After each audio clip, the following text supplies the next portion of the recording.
আসসালামু আলাইকুম everyone, welcome to Mary's cooking world. আজকে তৈরি করেছি হাবশি হালুয়া। এই হালুয়াটি এত মজা, নিজেরা তৈরি না করলে বুঝতে পারবেন না। খুব সহজে এবং অল্প কিছু উপকরণ দিয়েই তৈরি করা যায় এই হালুয়া। খেতে একদম চকলেটি এবং অনেক স্মুথ। চলুন কিভাবে তৈরি করেছি এই হালুয়া দেখে নেওয়া যাক। হাবশি হালুয়ার জন্য আমি এই উপকরণগুলো নিয়েছি। এখানে 1 কাপ দুধের মধ্যে আমি দিয়ে দিয়েছি 2 চামচ পরিমাণ কোকো পাউডার। আরও দিয়ে নিয়েছি 2 টেবিল চামচ পরিমাণ আটা।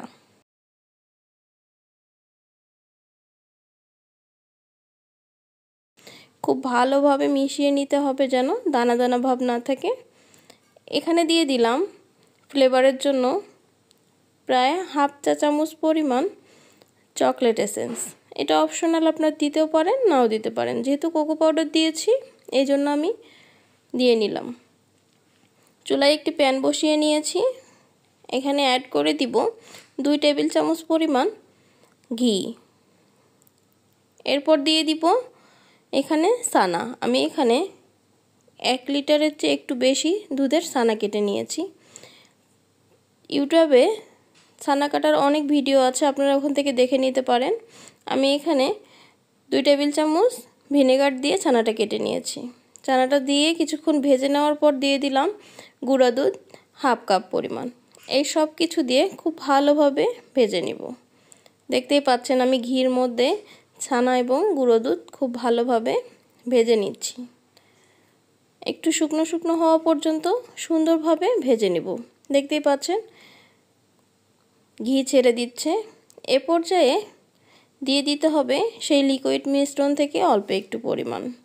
এখানে আমরা একবারে লিকুইড মিশ্রণটি অ্যাড করব না, অল্প অল্প করে দিব এবং নাড়তে থাকব। হালুয়া মানেই অনবরত নাড়াচাড়া, এজন্য কখনোই এই পাশ থেকে সরানো যাবে না, সব সময় নাড়তে থাকতে হবে।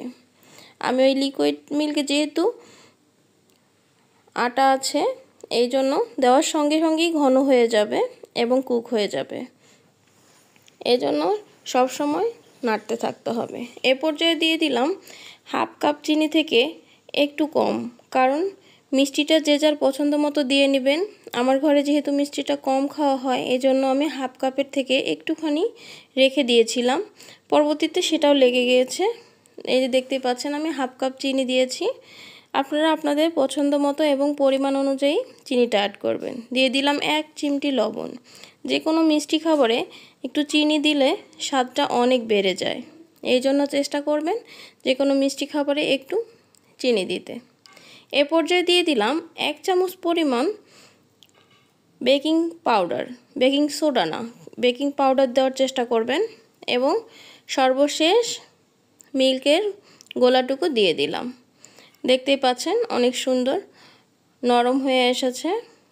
আমরা এখন অনবরত নেড়ে চেড়ে একদম শুকিয়ে নেব। এ পর্যায়ে আপনারা মাওয়া অ্যাড করতে পারেন। আপনাদের হাতের কাছে যদি মাওয়া থাকে অবশ্যই মাওয়াটা অ্যাড করবেন। আমার হাতের কাছে ছিল না, এই জন্য আমি গুঁড়া দুধটা অ্যাড করেছি। গুঁড়া দুধ অ্যাড করলেও এর টেস্টটা কিন্তু খারাপ আসে না, খুবই ভালো আসে। দেখতেই পাচ্ছেন আমি অনবরত নেড়ে চেড়ে এটা রান্না করে নিচ্ছি। এই রান্নার ক্ষেত্রে অবশ্যই ছড়ানো পাত্র নেওয়ার চেষ্টা করবেন।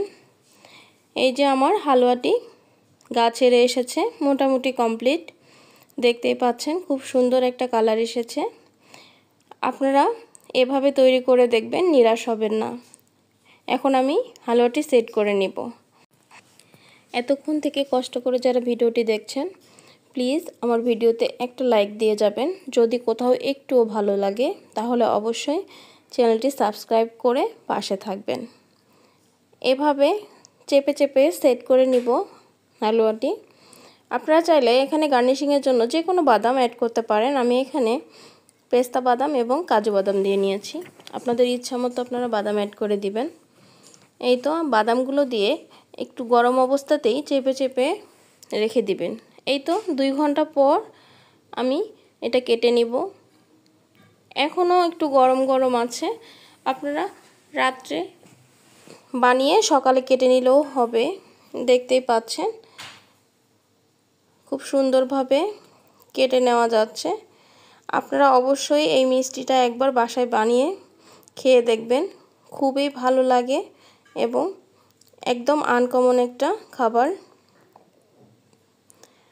এই তো আমি সার্ভ করে নিয়েছি।